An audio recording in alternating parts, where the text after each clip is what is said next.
to another edition of Ljubljana Talks, which we are recording live at IBTM in Barcelona in 2024. And with Gorazd, we have another great guest here on our stand. That is Pepe Aguarod, from a co-founder of eventoplus agency. I would say you are to be blamed for so many things that are happening in Barcelona and in Spain. Have you ever counted the people that you've actually that went through your hands, to put it this way? Well, thank you for having me. Actually, I've been so envious for so many years not to be here on this stage in this world famous Ljubljana Talks. Thank you so much, Jan and Gorazd. Well, actually, answering to your question, it is interesting because we are turning 25 years old next year. All this white hair is due to all these events and things that we put together year on and on. And actually, number of people, we haven't counted it, but if you guys come to our stand, and tonight, this afternoon, actually at 5:30, there's a big cocktail there. We have put like 350 pictures, real pictures of real people attending to real events from the last 25 years. And so many people go by and then they identify themselves.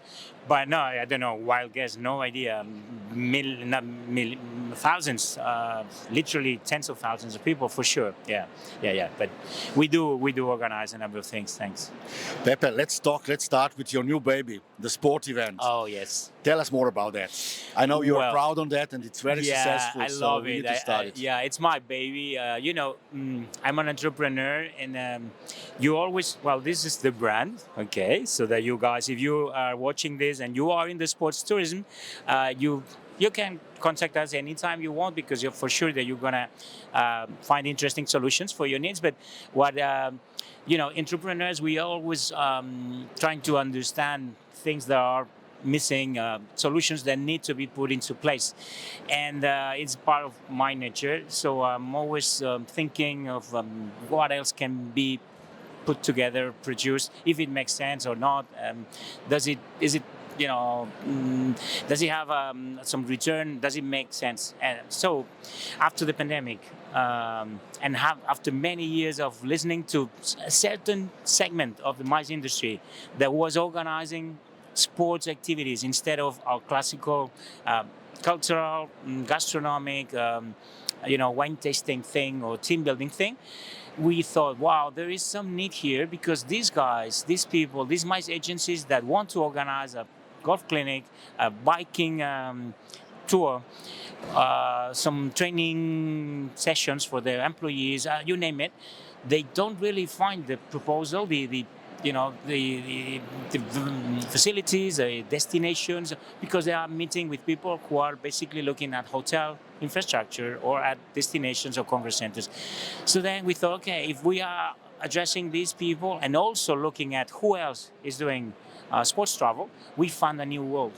And what we've done over these last 3 years, and now we are preparing our 4th edition, is what today is the largest B2B sports tourism meeting in Europe, and next edition has been in Malaga, and we'll put together all these people who organize training camps, tours or travel for clubs, federations, MICE agencies, of course, that do sports, and also corporations, and so all these people will meet with destinations, venues, sports academies, universities, football clubs, and actually after 3 editions, we are starting to have this beautiful community of professionals, and that's Pepe, this leads us to conclusion that sport is actually part of MICE. Am I right? And Jan, for sure you want to add this question to the story.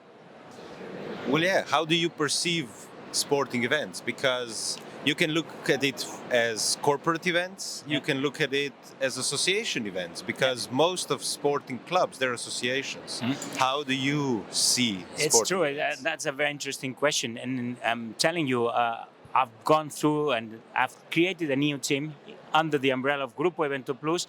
There is a dedicated team because we understood that this is a new thing. This is a different segmentation.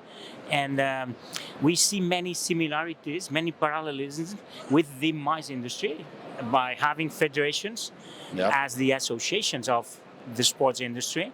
Actually, there's an event, a very nice event called the Federation Summit in Geneva, where federations look for large host destinations, for example. It's a similar thing to what could be in a ICA Congress, in a way. Or there's the whole Olympic level, so that's tier one, like our tier one events, like, super large government events, or like, which are not on the corporate radar, which are not the ones attended here, for example. And that happens as well in the sports world. It works very differently because it's not so developed, I would say, and the tourism part of that is only seen in the sports world as an industry as a very small part.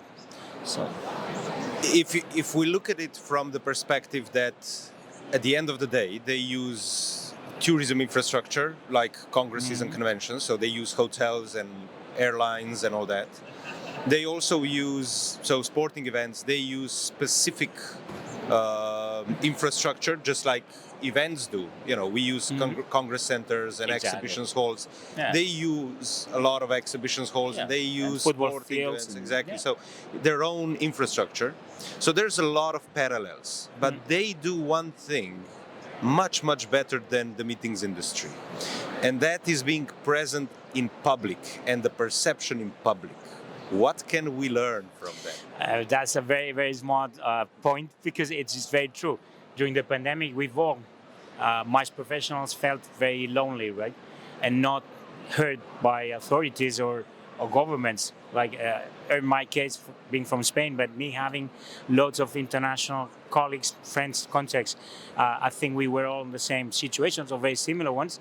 We were, as an industry, not heard by our governments, and we were basically suppressed and put in the same box as parties or, clubs, dancing clubs, or bars. I don't know. And sports, I think the sports world still has a certain number of values that are very universal, accepted by everyone. I think also the sense of our time is going towards that.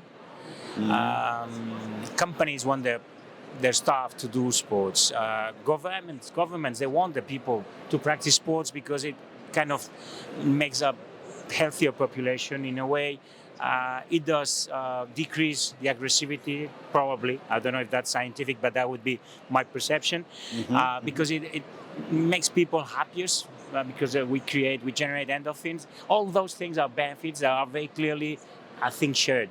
And they're not being put into question in a world today where everything is now being sort of questioned, even from irrational perspective. So I think that is a very strong value. The other one would be, to me, the B2C aspect of sports, the mass consumption of sports, the mass media taking care of sports.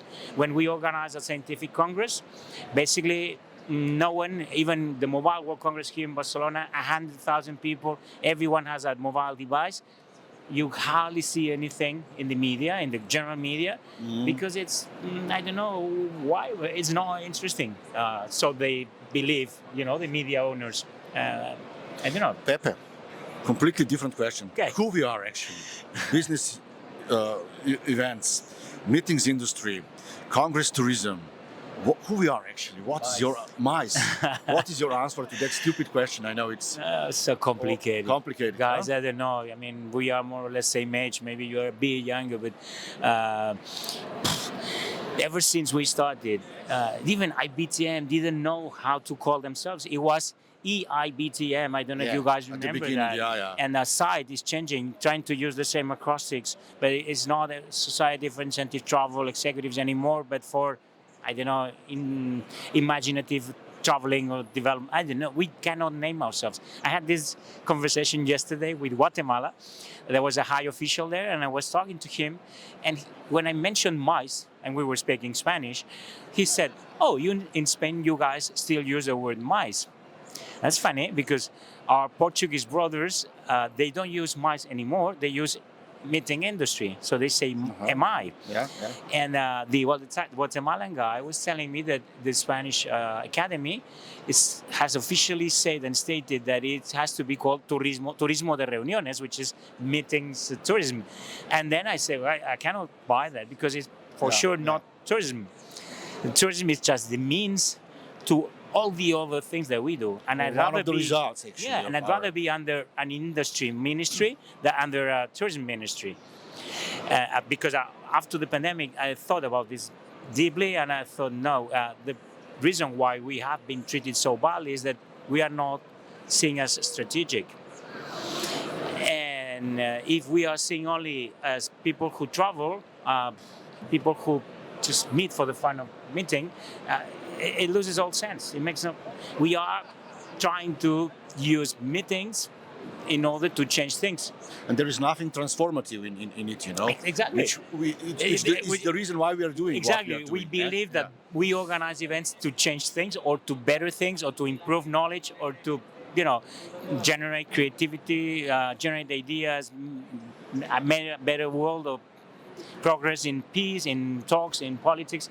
So from the minute that you just reduce that to the traveling part, we are basically lost, because then, of course, we need to restrict on travel, we need to restrict on, because you don't see the value.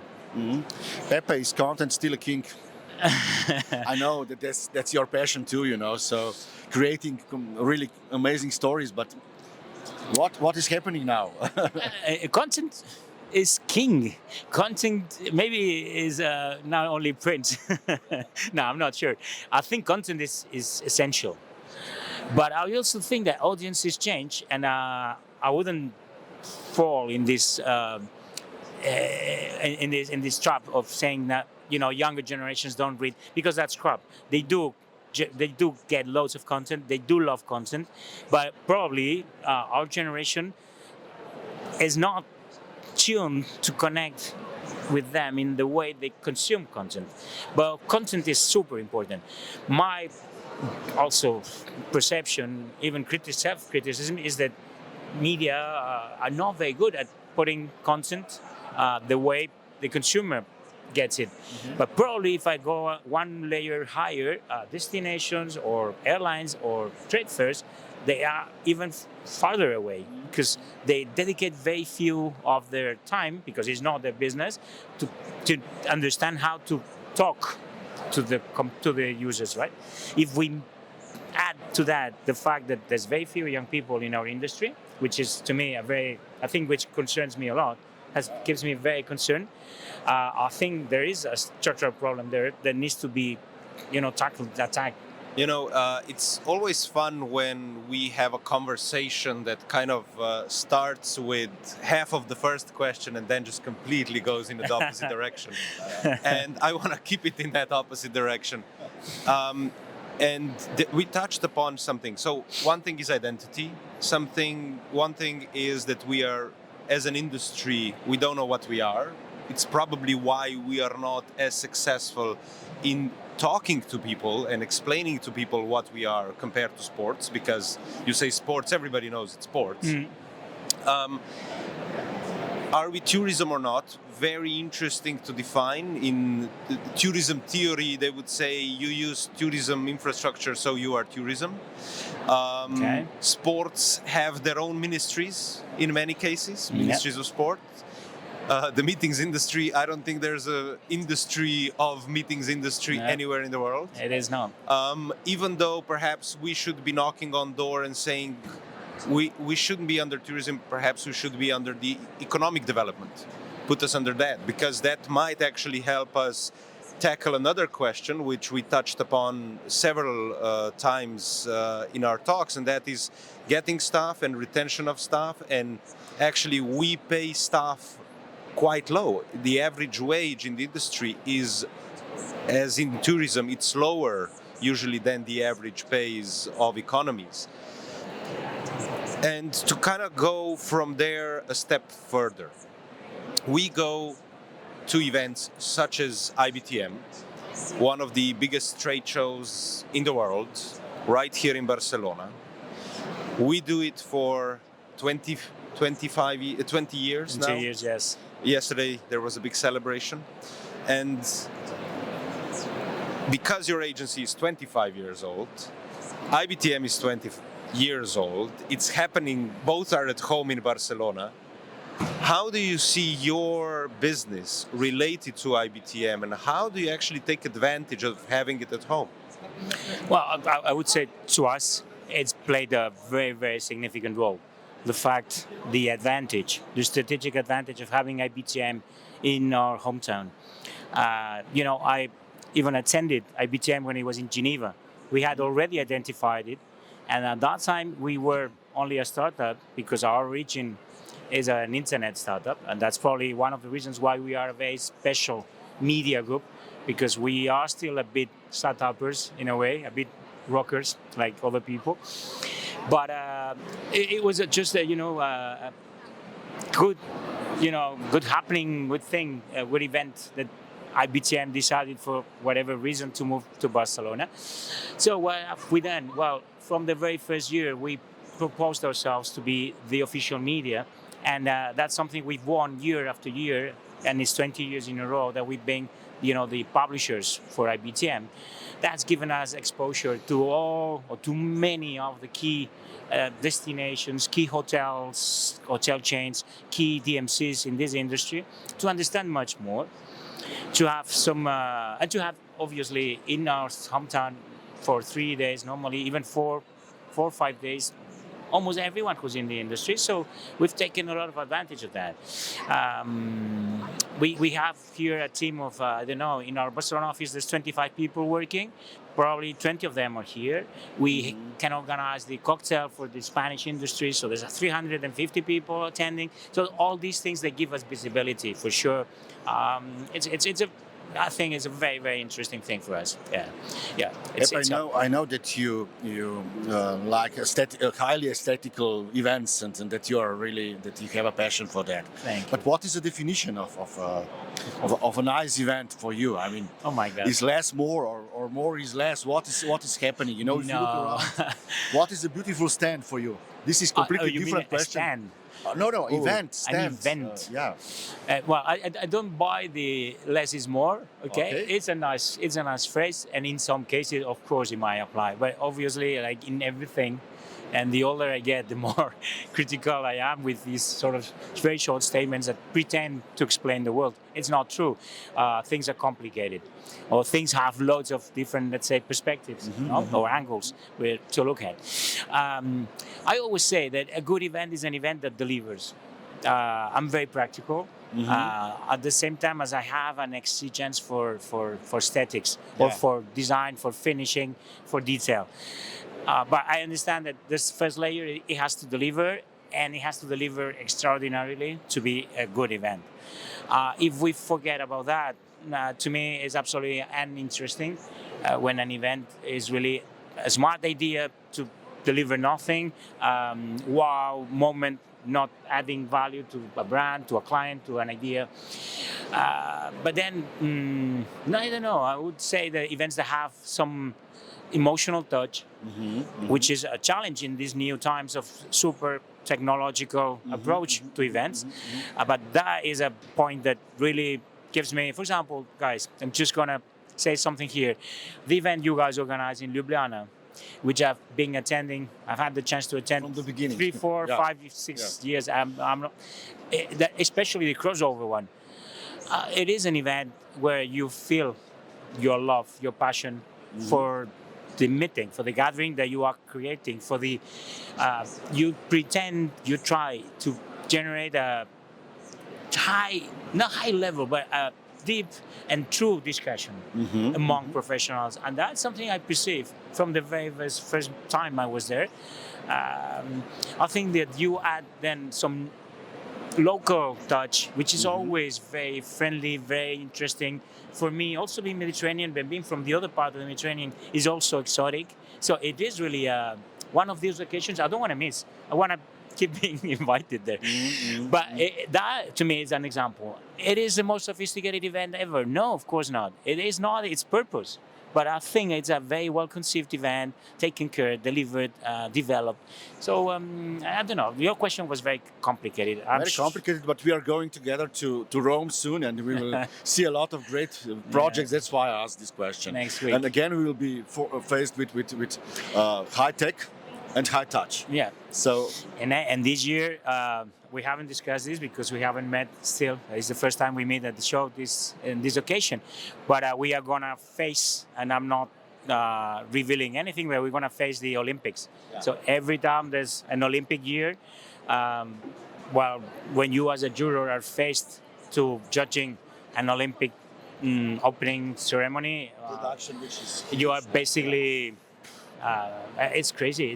Perhaps our viewers don't know you're talking about being jurists at BEA Awards. Yeah. We are jurors. We happen to be jurors at a very big and international festival of events.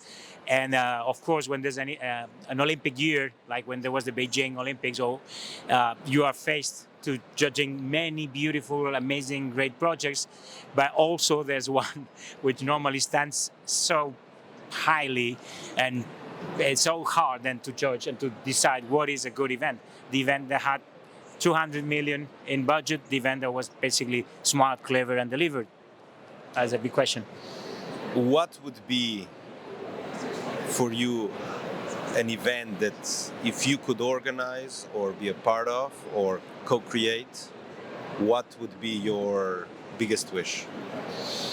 If I were the organizer, the event I would always love to organize. Well, we have tried many times and we have been struggling for many years, and I share this with my two business partners, Lynn and Eric.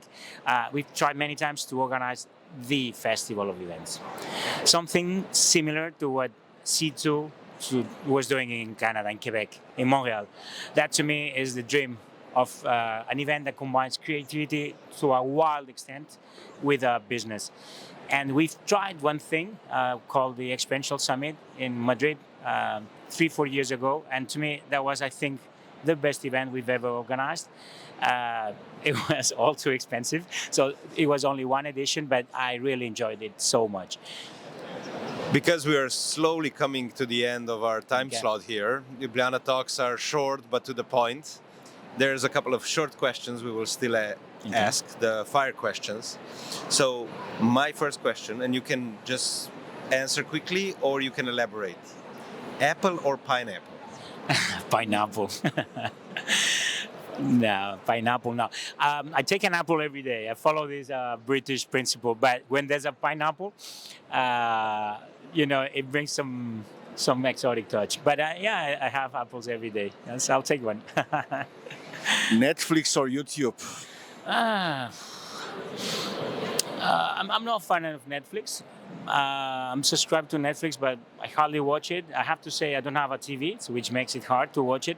I only have a projector, so to set the projector and install the laptop and everything, before that, it's time to go to bed.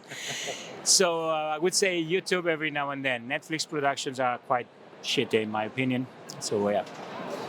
Plane or train? Plane or train? Train, always. And thank God we have a very nice network here in Spain. And, we set our holidays, if we can, not our holidays, but the short holiday breaks that we do, always by train. Yeah. And this is not a far question. Is Europe still number one in terms of MICE or meetings industry globally or not? That's for Ika to answer. But my guess, we are still the most desired destination. I think that goes.